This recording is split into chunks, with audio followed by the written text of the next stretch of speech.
मित्रों नमस्कार। Kota online classes में आप सभी का स्वागत है। आज हम यहाँ पर बात करेंगे। ये बहुत बढ़िया प्रश्न है आप लोगों के लिए। इतने बढ़िया प्रश्न है कि आपको इसमें कोई भी परेशानी नहीं होगी और मुझे इतने बढ़िया लगे, इसलिए मैं आप लोगों से इतनी बात कर रहा हूँ।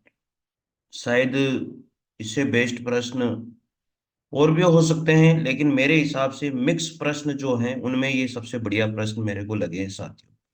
मतिराम कृत ललित ललाम पर किस संस्कृत ग्रंथ का प्रभाव है?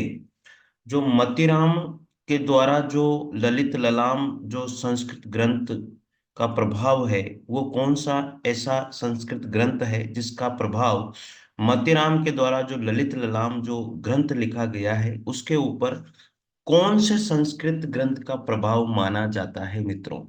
अब आप सभी को ये इसका आंसर देना है। जल्दी से कमेंट में इसका आंसर दीजिए कि मतीराम के द्वारा जो ललित लाम लिखा गया है उसके ऊपर किस संस्कृत ग्रंथ का प्रभाव है। बहुत बढ़िया प्रश्न है साथियों। अगर चैनल पर पहली बार आए हो तो जरूर चैनल को सब्सक्राइब कीजिए, लाइक कीजिए। साथियों, आपके प्यार ही मुझे यहाँ तक इतनी मेहनत करने के लिए जो है प्रोत्साहित करता है।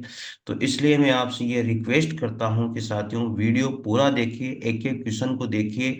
मैं दोनों प्रकार के प्रश्न आपके पास लेकर के आता हूं। एक तो व्याख्या के साथ प्रश्न है और एक इस तरह से डायरेक्ट प्रश्न आप लोगों के लिए हैं।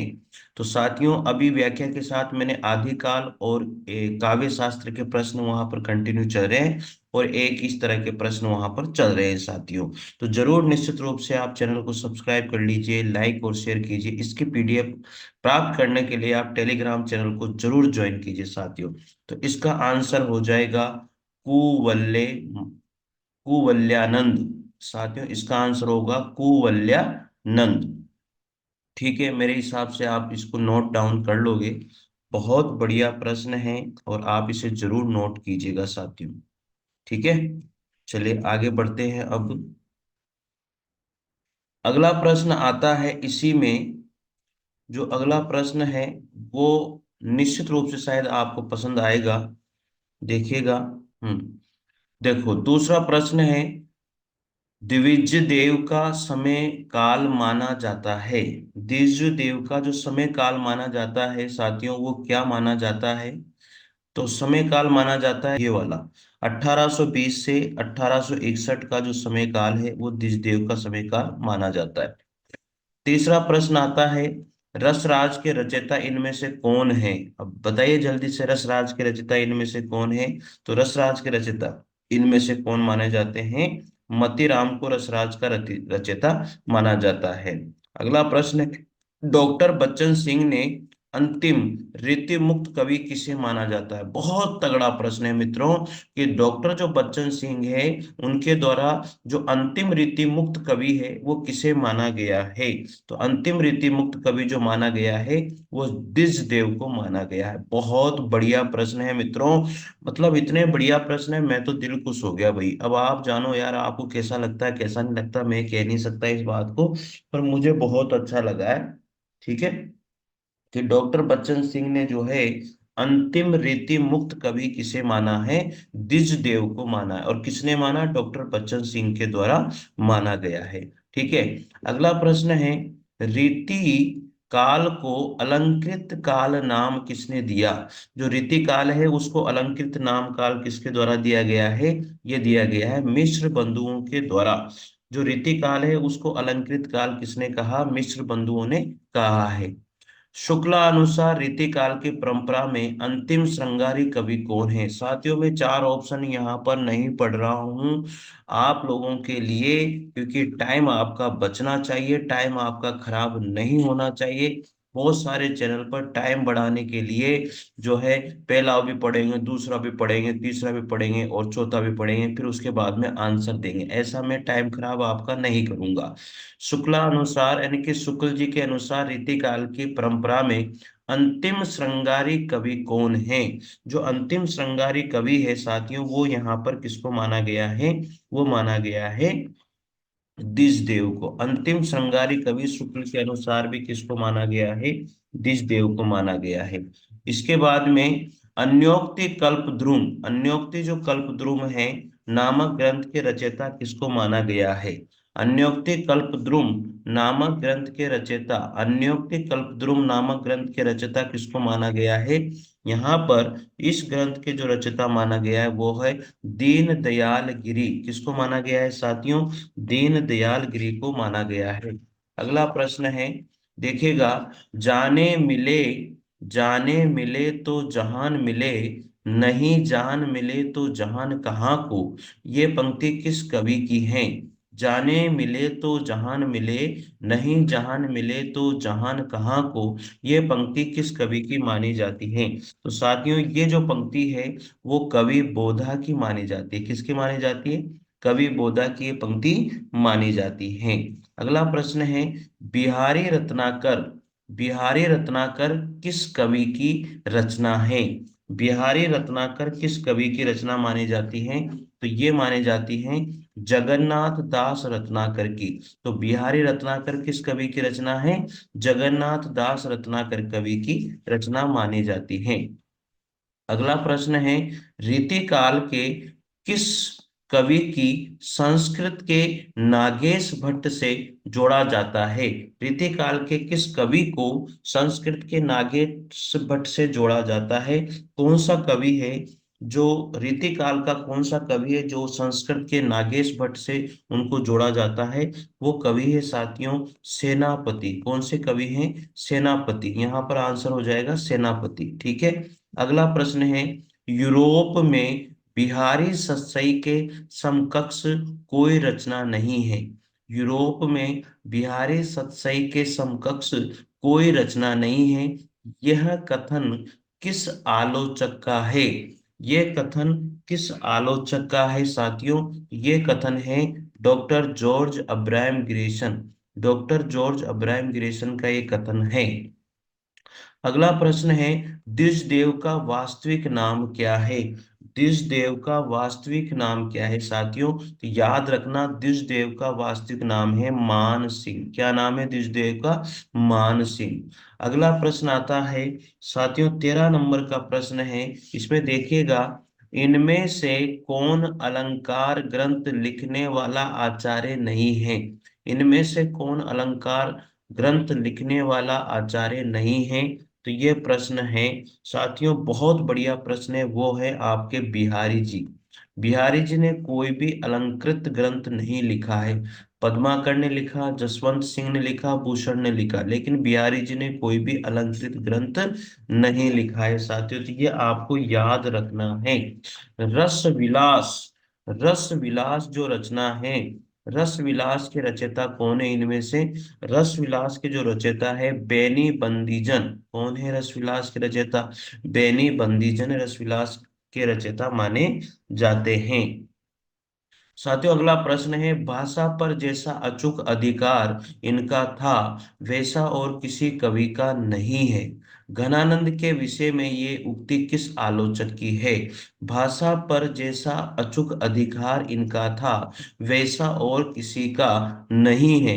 घनानंद के विषय में ये पंक्ति यह किस आलोचक के द्वारा कही गई है? तो वो है, बहुत महत्वपूर्ण प्रश्न है, आचार्य रामचंद्र शुक्ल।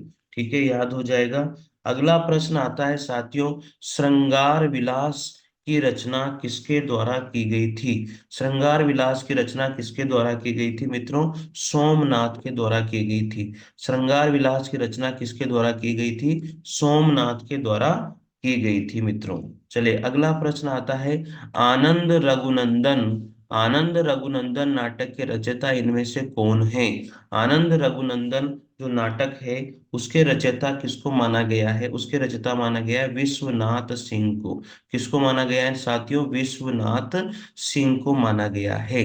अगला प्रश्न आता है मित्रों, अगला प्रश्न है अलंकार कला निधि, अलंकार जो कला निधि के रचयिता किसको माना जाता है? अलंकार कला निधि के रचयिता कौन है? तो अलंकार जो कलानिधि के रचयिता है वो है कृष्ण कवि। कौन है? कृष्ण कवि।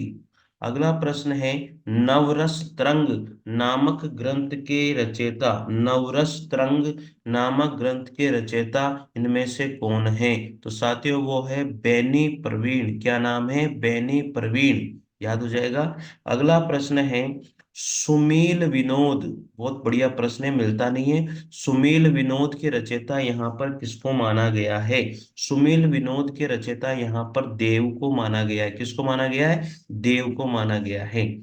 अगला प्रश्न आता है, बेनी प्रवीण, बेनी प्रवीण की भाषा को आचार्य शुक्ल ने किसके समकक्ष बताया है? बेनी प्रवीण की भाषा को आचार्य शुक्ल ने किसके समकक्ष बताया है? मतीराम के समकक्ष। बेनी प्रवीण की भाषा को आचार्य शुक्ल ने किसके समकक्ष बताया? मतीराम के समकक्ष बताया है। अगला प्रश्न आता है मित्रों, मित्रों बहुत तगड़े प्रश्न हैं, प्लीज आप इसे नोट करते जाइए। बिहारी सतसई कौन सा ग्रंथ है? बिहारी सतसई इनमें से कौन सा ग्रंथ है? प्रबंधक है, मुक्तक है, गीति काव्य है, खंड काव्य है? साथियों इनमें से बताइए जल्दी से। तो ये मुक्तक काव्य है साथियों। बिहारी सतसई कौन सा काव्य है? मुक्तक काव्य है। ठीक है। अगला प्रश्न है मित्रों, इनमें से सर्वांग निरूपक कवि किसको माना जाता है? ये प्रश्न मैंने अनेक बार देख लिया पेपर के अंदर। सर्वांग निरूपक कवि इनमें से किसको माना जाता है? तो सर्वांग निरूपक कवि जो है, भिखारी दास को, नागरी दास को, रहीम को, बेनी परवीन को। किसको माना जाता है? भिखारी दास को माना जाता है। याद हो जाएगा। चलिए अगला प्रश्न है, 24 नंबर का प्रश्न है साथियों। ये प्रश्न है, लोग है लागी कवित बनावत, मोहे तो मोरे कवित बनावत। लोग है लागी कवित बनावत, मोहि तो मोरे कवित बनावत। पंक्ति के रचयिता किसको माना जाता है? जो पंक्ति के रचयिता है साथियों, वो किसको माना जाता है? पद्माकर को, आलम को, बोधा और घनानंद। किसको माना जाता है साथियों? घनानंद को माना जाता है। अगला प्रश्न है, 25 नंबर का प्रश्न है, रह रस रहस्य के रचयिता इनमें से कौन है? रस रहस्य के रचयिता इनमें से कौन है? तो रस रहस्य के रचयिता सोमनाथ चिंतामणि, कुलपति मिश्र, नेवाज। कौन है? कुलपति मिश्र है मित्रों। कौन है? कुलपति मिश्र। साथियों अगला प्रश्न आता है, अगले प्रश्न का आंसर आपको देना है।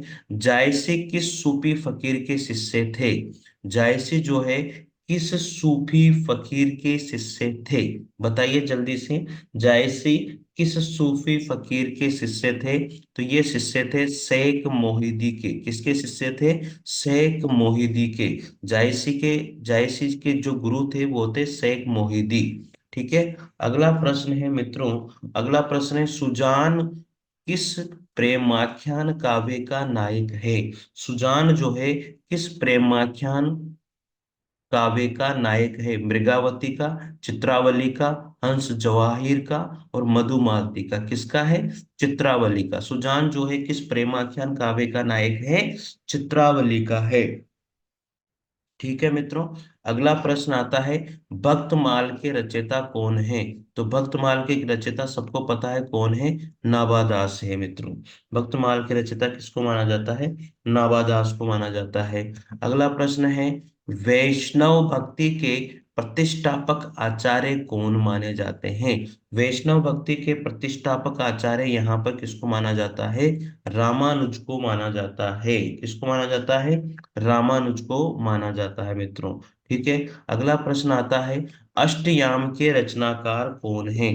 तो अष्टयाम के जो रचनाकार है साथियों, वो है नाभादास। किसको माना जाता है अष्टयाम के रचनाकार? इनमें से कौन है? नाभादास है। ठीक है। अगला प्रश्न है साथियों, अगला प्रश्न है, उसके तुलसी चरित रचना किसकी है?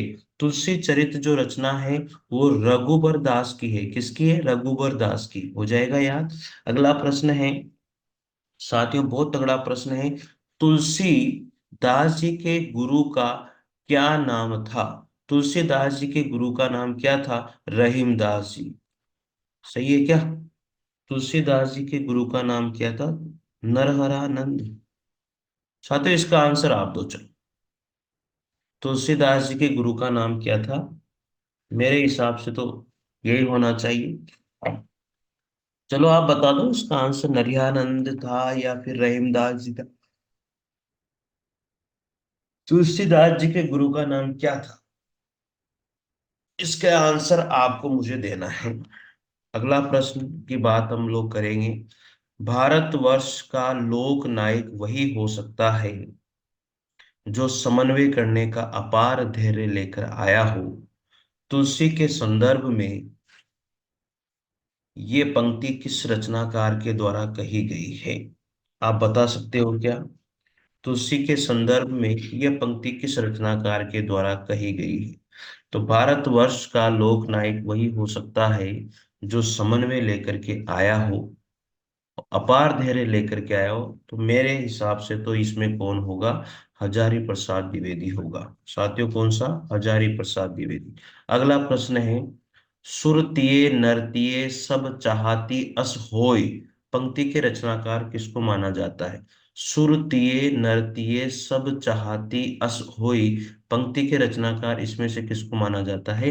तुलसीदास को माना जाता है, या फिर कबीर को माना जाता है, या फिर रहीम को माना जाता है, तैयब को माना जाता है? किसको माना जाता है? साथियों, मेरे हिसाब से तो इसमें जो है स ऑप्शन राइट होगा। आपके हिसाब से क्या होगा? गोद लिए उलसी फिरे, गोद लिए उलसी फिरे, तुलसी सो सुत होय, पंक्ति किसकी है? गोद लिए उलसी फिरे, तुलसी सो सुत होय, पंक्ति किसकी है? तो ये पंक्ति किसकी मानी जाती है साथियों? ये पंक्ति किसकी मानी जाती है? देखिए, गोद लिए कौन सी पंक्ति है साथियों? याद रखिएगा, बहुत तगड़ी पंक्ति है और ये पंक्ति इतनी बढ़िया है। देखो, गोद लिए उलसी फिरे, तुलसी सो सुत होय, पंक्ति किसकी है? किसकी है साथियों? अब आप देखो, ये पंक्ति किसकी मानी गई है? तो ये पंक्ति अब्दुल रहीम खान खाना ने कहा है कि गोद लिए उलसी फिरे, तुलसी सो सुत होय।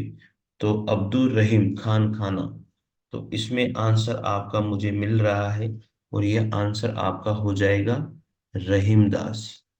और किसके लिए कहा गया है? तुलसीदास जी के लिए कहा गया है। तो इसमें द ऑप्शन आपका राइट माना जाएगा। कौन सा ऑप्शन राइट माना जाएगा? द ऑप्शन आपका इसमें किसके लिए है? तुलसीदास। लेकिन ऑप्शन इसमें राइट माना जाएगा रहीमदास जी का।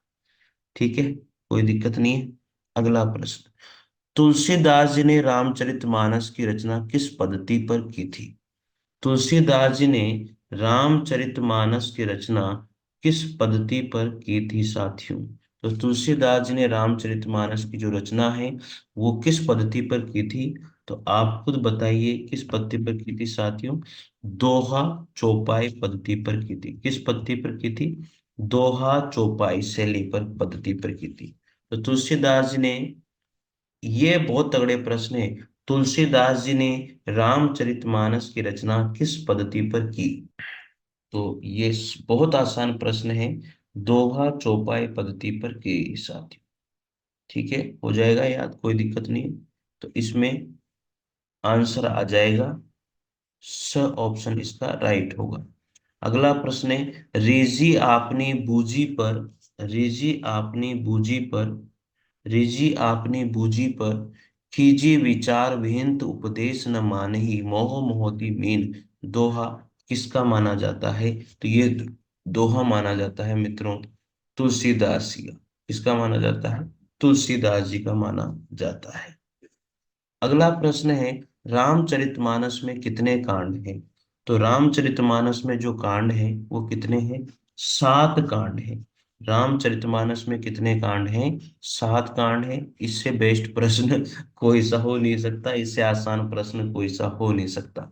ठीक है, अगला प्रश्न आता है, राम को रूप निहारत जानकी, कंकन के नग की परछाई, राम को रूप निहारत जानकी, कंकन के नग की परछाई, पंक्ति तुलसी के किस ग्रंथ से ली गई है? तो ये पंक्ति तुलसी के किस ग्रंथ से ली गई है मित्रों? ये पंक्ति तुलसी के जो है कवितावली ग्रंथ से ली गई है। कौन से ग्रंथ से? कवितावली ग्रंथ से ली गई है। अगला प्रश्न आता है, गोस्वामी तुलसीदास ने अपने विश्व प्रसिद्ध महाकाव्य रामचरितमानस को किस भाषा में लिखा था? गोस्वामी तुलसीदास ने अपने विश्व प्रसिद्ध महाकाव्य रामचरितमानस को किस भाषा में लिखा? इससे आसान प्रश्न भी कोई सा नहीं हो सकता। अवधी भाषा में लिखा था। किस भाषा में लिखा था? अवधी भाषा में लिखा था। अगला प्रश्न है, बरवे रामायण में कितने कांड और कितने छंद हैं? तो बरवे रामायण में जो है कितने कांड और कितने छंद हैं साथियों? 7 कांड हैं और 69 छंद हैं। कितने कांड कितने खंड हैं? 7 तो कांड हैं और 69 छंद माने जाते हैं। अगला प्रश्न है, दुल्हिन गाहू मंगलाचार हम घर आए हो राजा राम भरतार। दुल्हिन गाओ मंगलाचार हम घर आए हो राजा राम भरतार, ये किसने लिखा है? तो साथियों ये लिखने वाले हैं कबीर दास जी। कि कौन है ये लिखने वाले? कबीर दास जी हैं। मेरे हिसाब से तो, आपके हिसाब से आप क्या मानते हो? देखिएगा कितना बढ़िया बात है। दुल्हिन गाऊ मंगलाचार हम घर आए हो राजा राम भरतार, ये पद किसने लिखा है? बताओ जल्दी से। तो दुल्हिन गाओ मंगलाचार, तो ये पद जो है किसके द्वारा लिखा गया है? और बहुत तगड़ी पंक्तियां हैं साथी, बहुत तगड़ी। बताइए। कबीरदास जी के द्वारा लिखा गया है ना? हाँ। तो कबीरदास जी ने लिखा है, दुल्हिन गाऊ मंगलाचार हम घर आए हो राजा राम भरतार। तुलसीदास जी मत लगा देना, रामानंद जी मत लगा देना इसके अंदर। ठीक है। रामायण महानाटक, रामायण महानाटक के रचयिता किसको माना जाता है? तो रामायण महानाटक के जो रचयिता माने जाते हैं वो किसको माना जाता है? हरिचरण दास जी को। किसको माना जाता है? हरिचरण दास जी को। ठीक है। सीताराम को युगल सरकार का संबोधन कौन से मत के लोग देते हैं? सीताराम को युगल सरकार का संबोधन कौन से मत के लोग देते हैं? तो वो देते हैं साथियों यहाँ पर सखी संप्रदाय मत के लोग। कौन से मत के लोग? सखी संप्रदाय मत के लोग देते हैं। तो आपको ध्यान रखना है। अगला प्रश्न है, भक्तमाल के टीकाकार निम्न में से कौन है? तो भक्तमाल के जो टीकाकार है निम्न में से तुलसीदास है। कौन है? तुलसीदास। याद हो जाएगा, भक्तमाल के टीकाकार निम्न में से कौन है? तुलसीदास है। अगला प्रश्न आता है, भक्त नामावली किसकी रचना है? भक्त नामावली इनमें से किसकी रचना है? नाबादास की रचना है। ठीक है। ये भी भक्तमाला और भक्त नामावली दोनों ही किसकी रचना है? नाबादास की रचना है। ये आपको याद रखना है। अगला प्रश्न जो है वो है, बुद्ध देव के बाद भारत के सर्वाधिक बड़े लोक नायक तुलसीदास हैं। बुद्ध देव के बाद भारत के सर्वाधिक बड़े लोक नायक यहाँ पर किसको माना गया है? तुलसीदास को माना गया है। बुद्ध देव के बाद भारत के सब सर्वाधिक बड़े लोक नायक किसको माना जाता है? तुलसीदास को। यह पंक्ति किसने लिखी है? यह पंक्ति डॉक्टर जॉर्ज अब्राहम ग्रेसन के द्वारा लिखी गई है। याद हो जाएगा। अगला प्रश्न है, रामचरितमानस की रचना का आरंभ किस क्षेत्र से हुआ था? बहुत तगड़ा प्रश्न है। रामचरितमानस की रचना का आरंभ जो है किस क्षेत्र से हुआ था? अयोध्या से किया गया था। कहाँ से किया गया था? अयोध्या से। बहुत बढ़िया प्रश्न है। अगला प्रश्न है साथियों, और यह प्रश्न बहुत बढ़िया है, जायसी को महाकवि के रूप में किस आलोचक ने प्रतिष्ठित किया था? जायसी को महाकवि के रूप में किस आलोचक ने प्रतिष्ठित किया था? और वो आलोचक है साथियों यहाँ पर, वो आलोचक है, मित्रों जरूर निश्चित रूप से आप इसको देखिएगा। जायसी को महाकवि के रूप में किस आलोचक ने प्रतिष्ठित किया था? और यह है मेरे हिसाब से नंद दुलारे वाजपेयी। कौन है? नंद दुलारे वाजपेयी। नहीं, नगेंद्र आएगा साथियों इसमें, मेरे हिसाब से तो नगेंद्र आएगा। क्या नाम है? नगेंद्र। ठीक है ना? हाँ, नगेंद्र आएगा इसमें, नगेंद्र। तो ये आपका हो जाएगा। इसमें आएगा रामचंद्र शुक्ल। इसमें रामचंद्र शुक्ल आएगा। इसमें रामचंद्र शुक्ल आएगा भाई। ठीक है। देखो, इसमें नगेंद्र नहीं आएगा, इसमें राम नंद दुलारे वाजपेयी आएगा। जायसी को महाकवि के रूप में किस आलोचक ने प्रतिष्ठित किया था? नंद दुलारे वाजपेयी ने। ये वाला ऑप्शन आएगा इसमें राइट। ठीक है। अगला प्रश्न है, 252 वैष्णव की वार्ता के रचनाकार कौन है? 252 वैष्णव की वार्ता के रचनाकार गोकुल दास है। कौन है? गोकुल दास। ठीक है।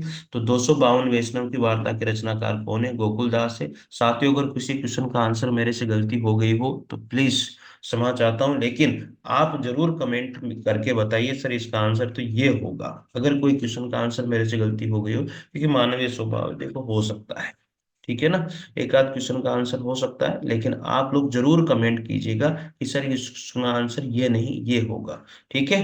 तो मित्रों, ये 50 क्वेश्चन थे और मेरे हिसाब से आपको अच्छा लगा होगा, और अच्छा लगा है तो जरूर कमेंट कीजिए कि सर बहुत अच्छे प्रश्न है, और नहीं लगा है तो कोई बात है नहीं। ठीक है। और चैनल को जरूर सब्सक्राइब कर लीजिए, लाइक और शेयर कीजिए। इसके पीडीएफ में आप लोगों को डाल दूंगा मेरे टेलीग्राम चैनल पर। चलो, मिलते हैं मित्रों अगले वीडियो के साथ, तब तक के लिए जय हिंद जय भारत, थैंक यू।